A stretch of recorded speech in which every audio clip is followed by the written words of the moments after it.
ശിവ വേഗം എഴുന്നേറ്റ് അവളുടെ കൈ പിടിച്ച്. നോക്കണ്ടേ മോളെ, വേദനിക്കുന്നുണ്ടോ? ഇല്ല ഏട്ടാ, ഓർക്കാതെ പെട്ടെന്ന് കൈ പൊക്കിപ്പോയതാ. ശിവ പതിയെ അവളെ കട്ടിലിൽ നിന്ന് എണീപ്പിച്ചു. ശക്തിയും കൂടി ശിവ താഴേക്ക് വന്നു. ശങ്കർ വേഗം എഴുന്നേറ്റ് വന്ന് ശക്തിയുടെ കൈ പിടിച്ചു. മോളെ എങ്ങനെയുണ്ട്? വേദനയുണ്ടോ ഇപ്പോ? ഇല്ലച്ചാ, ചെറിയൊരു വലിച്ചിൽ മാത്രമേ ഉള്ളൂ, വേറെ കുഴപ്പമൊന്നുമില്ല. അമ്മ എവിടെ? വാവാച്ചി, എന്റെ മോൾക്കിപ്പോ വേദനയൊന്നും ഇല്ലാലോ. ലക്ഷ്മി ശക്തിയുടെ ശബ്ദം കേട്ടതും റൂമിൽ നിന്ന് ഓടിയോന്ന് ചോദിച്ചു.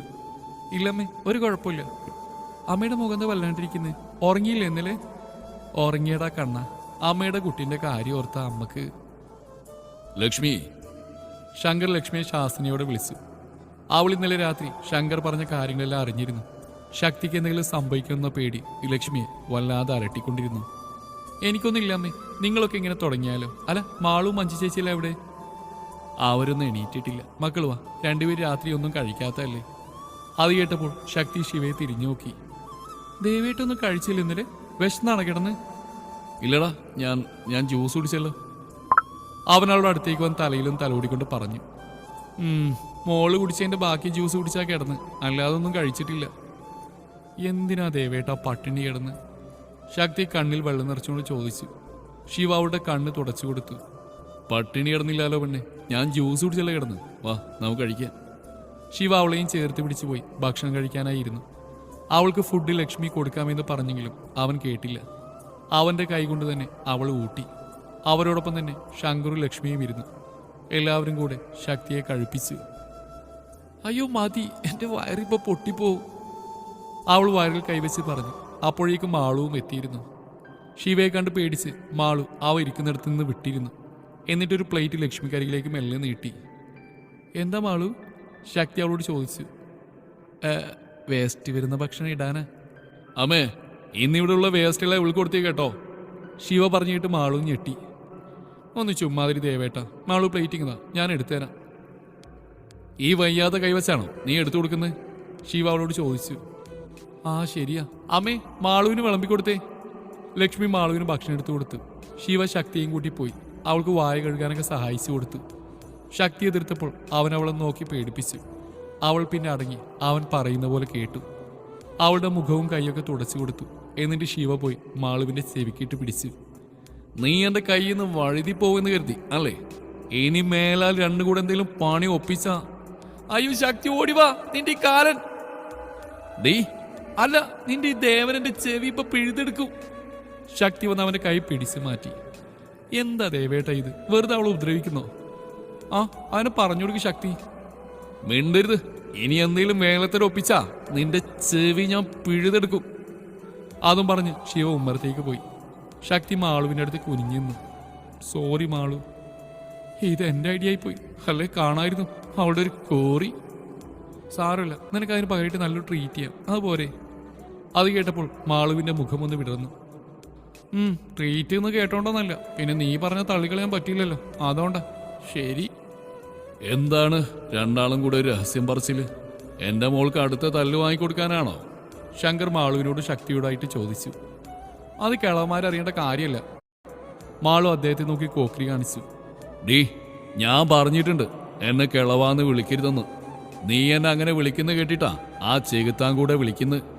സൂരജ്, ഹായ്, എന്താ നിങ്ങള് രാവിലെ തന്നെ ചെകുത്താന്റെ കാര്യമൊക്കെ പറയുന്നത്? ശിവയെ കുറിച്ചാണോ? ആദ്യം ചോദിച്ചുകൊണ്ട് സൂരജ് അകത്തേക്ക് കയറി വന്നു. ഹോ, ഒടുക്കത്തെ ആയുസാ, തല്ലി കൊന്നാലും ചാവില്ല, മാളു ആത്മഗതം പറഞ്ഞു. എന്താടേ ഇരുന്ന് ഞൊടിയുന്നേ? ഓ അല്ലെന്നേ, ഇവിടെ ഇടയ്ക്കിടയ്ക്ക് വരുന്ന ഒരു ചെകുത്താൻ വരാറുണ്ട്, അതിനെ കുറിച്ച് പറഞ്ഞതാ. ഡേ, ഓഹ് കണ്ടു, രണ്ടും തുടങ്ങി, ഒന്ന് നിർത്താവോ? ലക്ഷ്മി അവരോട് ദേഷ്യപ്പെട്ടു. വാവജി എങ്ങനെയുണ്ടോ? കൈക്ക് വേദനയുണ്ടോ? ഇല്ല സൂര്യചേട്ടാ, ചെറിയൊരു വലിച്ചില്ല.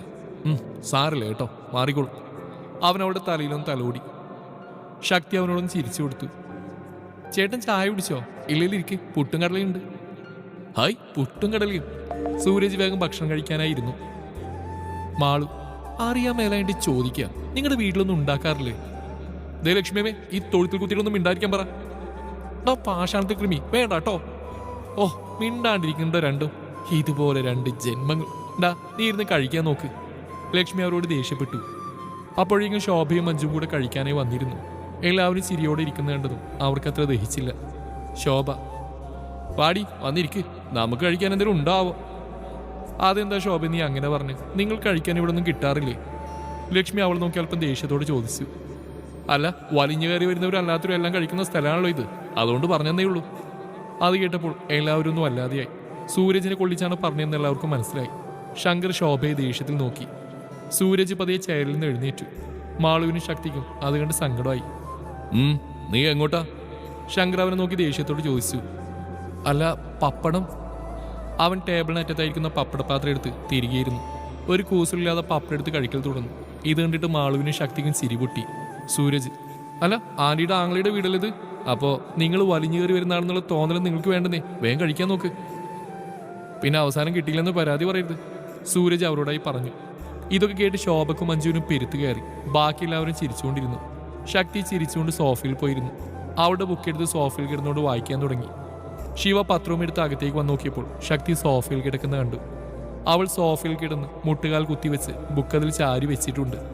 ഇടത്തെ കയ്യിലൊരു പെണ്ണുണ്ട്, അതും കടിച്ച് ബുക്ക് വായിക്കുവാണ്. ശിവ ചിരിച്ചുകൊണ്ട് അവളുടെ അടുത്തേക്ക് നടന്നു. അവൻ സോഫയിലിരുന്ന് അവളുടെ തലപൊക്കി അവൻ്റെ മടിയിൽ വെച്ചു. പത്രം വായിക്കാനായിട്ട് എടുത്തു. ശക്തി മുഖമുയർത്തി അവനെ നോക്കി ചിരിച്ചു. പിന്നെ ബുക്ക് വായന തുടർന്നു. ഭക്ഷണമെല്ലാം കഴിച്ച് ഹാളിലേക്ക് ശിവയുടെ അടുത്തേക്ക് വന്നതാണ് മഞ്ജു. ശിവയുടെ മടിയിൽ കിടക്കുന്ന ശക്തിയെ കണ്ടിട്ട് അവൾക്ക് വല്ലാത്ത അസൂയ തോന്നി. അവൻ്റെ അടുത്തിരിക്കാൻ പോലും പലപ്പോഴും കൊതി തോന്നിയിട്ടുണ്ട്. എന്നാൽ പേടിയോടെ അല്ലാതെ അതിനിതുവരെ പറ്റിയിട്ടില്ല. മഞ്ജു നോക്കി നിൽക്കുന്ന കണ്ട് ശോഭ അവളുടെ അടുത്തേക്ക് വന്നു. ശിവയെയും ശക്തിയും കണ്ട് അവൾക്ക് ദേഷ്യമാണ് വന്നത്. ശക്തി, എന്താ ഇത്? ആൾക്കാർ ഇരിക്കുന്ന സ്ഥലത്താണോ കിടക്കുന്നത്? ശോഭ പറഞ്ഞു കേട്ട് പെട്ടെന്ന് ശക്തി ഞെട്ടിപ്പോയി. അവൾ എണീക്കാനായി മെല്ലെ നോക്കിയതും ശിവ അവളെ തന്നെ കിടത്തി. അവിടെ കിടക്കടി, നീ എങ്ങോട്ട് എണീക്കുന്നു? പിന്നെ ശോഭയ്ക്ക് നേരെ തിരിഞ്ഞ് പറഞ്ഞു. അവൾക്ക് ഇഷ്ടമുള്ള സ്ഥലത്ത് കിടക്കും, ഇത് അവളുടെ വീടാ. നിങ്ങളുടെ വീട്ടിൽ വന്നല്ലോ ഞങ്ങൾ കിടക്കുന്നത്. പറ്റില്ലെങ്കിൽ ഇറങ്ങി പോണ ഇവിടുന്ന്. ഇവർക്കിതെന്താ രാവിലെ തന്നെ വയറ് നിറയായിട്ടാണോ ഏരന്ന് പോയി വാങ്ങുന്നത്? സൂരജ് അതും പറഞ്ഞുകൊണ്ട് ഹാളിലേക്ക് വന്നു. അവൻ്റെ കൂടെ തന്നെ മാളുവും അങ്ങോട്ട് വന്നു. എന്താ ശിവ ഇത്? ശക്തിയെ കിട്ടിയപ്പോൾ നിനക്ക് ആരെയും വേണ്ടേ? ഇതെൻ്റെ ഏട്ടൻ്റെ വീടാ, ഇവിടെ എനിക്കും അവകാശമുണ്ട്. എൻ്റെ ഏട്ടൻ്റെ വീട്ടിലും സ്വത്തിലെല്ലാം എനിക്കും കൂടെ അവകാശമുണ്ട്. എനിക്കുള്ള ഷെയറിൽ ആദ്യമേ തന്നെ ഒഴിവാക്കിയെന്ന് നിങ്ങൾ സമാധാനിച്ചിരിക്കല്ലേ? പക്ഷേ ദേവക്കലെ ഇപ്പോഴുള്ള സ്വത്തിൻ്റെ ഒരു 10% പോലും അന്ന് എനിക്ക് തന്നിട്ടില്ല. അപ്പം എനിക്കും കൂടെ അവകാശപ്പെട്ടതാ ഇതൊക്കെ.